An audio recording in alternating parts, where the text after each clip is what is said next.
Welcome back to All Things Creepy. I'm your host, Micah James.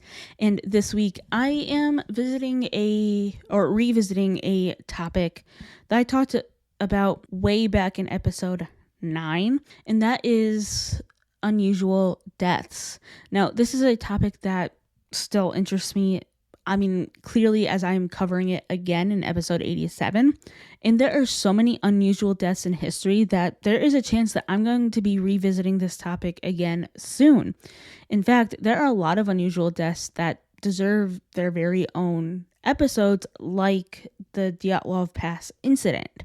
Now, because there are so many, not only will I be linking my sources down in the show notes, but I will also be linking Wikipedia's unusual deaths lists. There's multiple of them, so I'll be posting those down in the show notes. So if there is a specific death you want me to cover in a future episode, because like I said, I'm more than likely going to be revisiting this topic soon, that you want me to cover, that then I will definitely add it to my list of deaths to cover. Now, with that being said, let's dive into 5 more unusual deaths in history.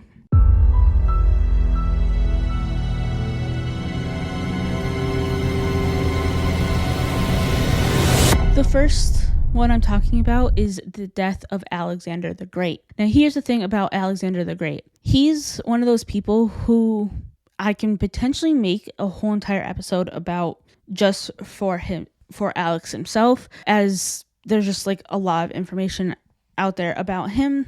But like I said, just talking about unusual deaths today, so that's what we're talking about. So Alexander was just 32 when he died unexpectedly on June 13th, 323 BCE. Now, here's the thing. It's totally possible that it's not as unexpected as you might think, as he had come down with a mysterious illness 2 weeks prior to his death. But part of the reason why some people say it's an unexpected death is because this illness, whatever it was, left him too weak to speak. So we don't even know if his death was from an actual illness or if he knew he was somehow compromised. Here's the thing though. People die from mysterious illnesses or other mysterious reasons all the time, even today. And it's not even because if it was a disease or illness, that illness itself is unexplainable. It's just sometimes a case of a misdiagnosis or just completely missing what it could have been. So, what was so mysterious or unusual about Alex's death? Well, it's actually what happened after he died. For 6 days after he passed, his body showed no signs of decaying or even being dead.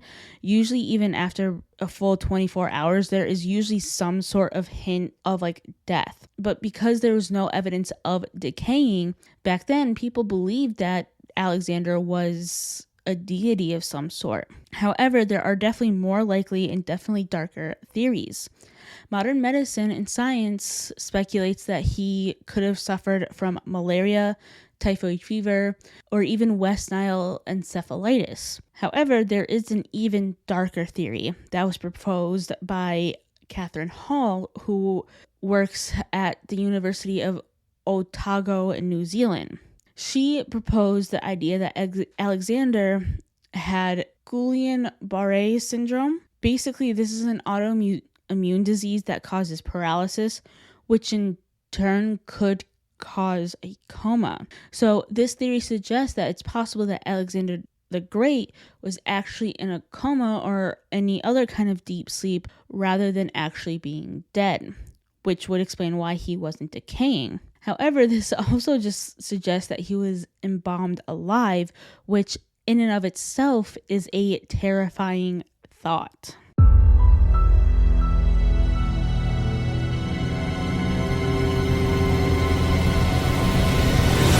Unusual death number 2 is the death of Marcus Arethusa. Now, here's the thing. His almost how of death isn't that unusual, as death by bees is not as mysterious or unusual, especially today, because there are a lot of people who have very severe bee sting allergies, but part of the reason why it's so unusual is because we don't know if he died from an allergy or not. Marcus was a Christian martyr who ended up making a lot of enemies, and these enemies had a perfect plan to bring him down. They ended up hanging him in a basket after they covered him in honey. The bees were attracted to this sweet smell, and over time, Marcus got stung over and over again. So that means his death was neither quick nor painless. Now, like I said, no one knows if he died of an allergic reaction or his body was just overwhelmed, but either could be possible, as like I said, many people have severe bee sting allergies. And on top of that, if you're stung a lot by any kind of animal, any kind of bug or any other flying thing that can sting you, it will cause a lot of trauma to your body. So to me, just like knowing those two things, it really could be either or even both.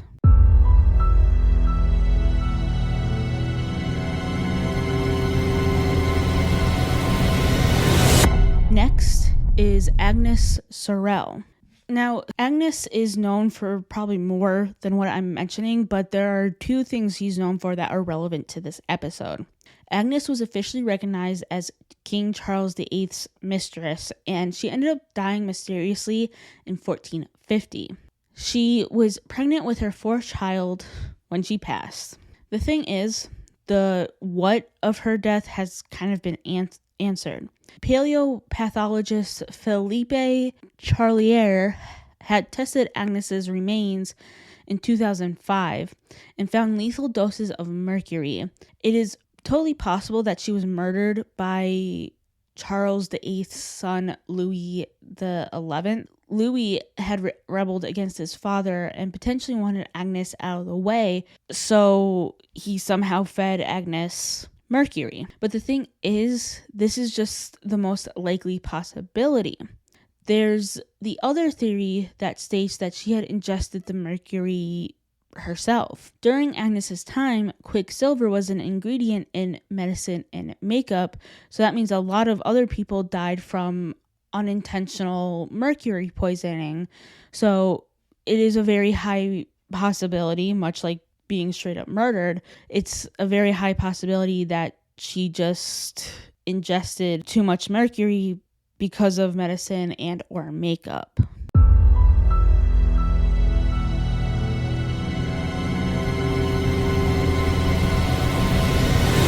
Okay, our second to last unusual death for this episode is about the princes in the tower.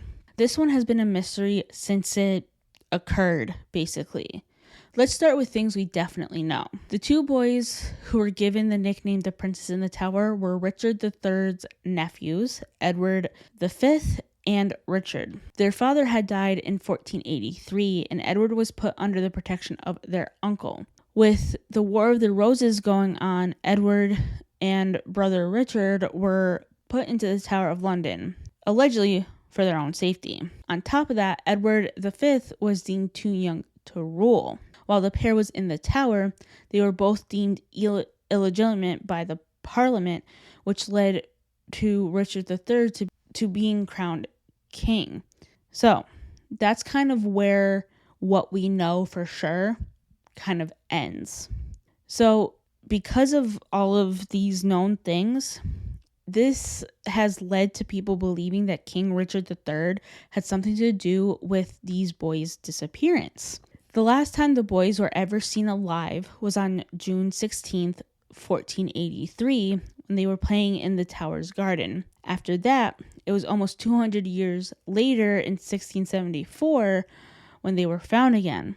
Or at least that's who a lot of people speculate these two skeletons are. So that year, 1674, the Tower of London was being renovated.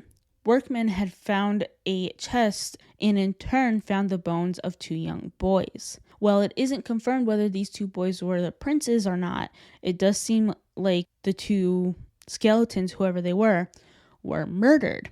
And a lot of people believe that it's the it was these two princes is because these two, like I said, were last seen in the tower's garden right before their death. But the skeletons have never been tested or anything like that. So it's still technically a mystery of like what actually happened to Edward V and his brother Richard. So who really knows?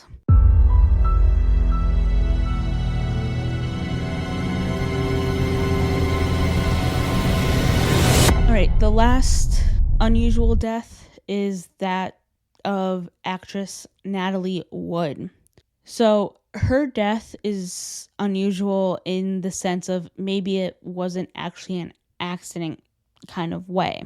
So on November 29th, 1981, she had drowned while on a boating trip with her husband, Robert Wagner. He had reported her missing after a night of drinking, and Natalie's body was found hours later.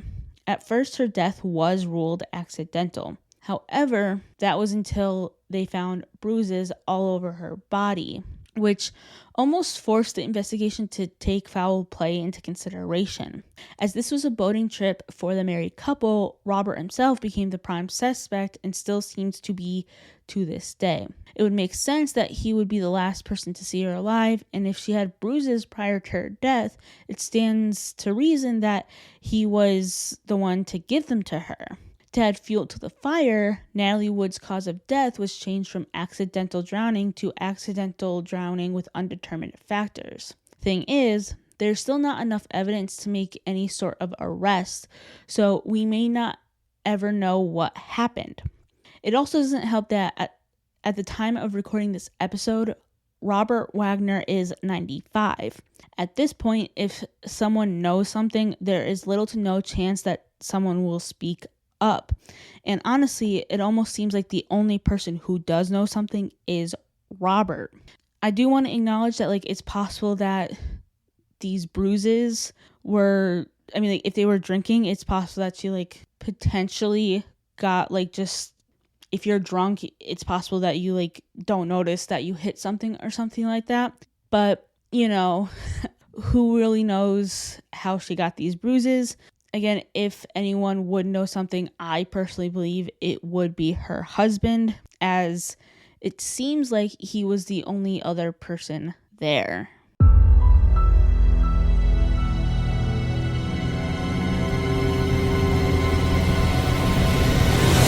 So that's what I have for you guys this week. I know it's a slightly shorter episode. I'm hoping that next episode will be a little bit longer.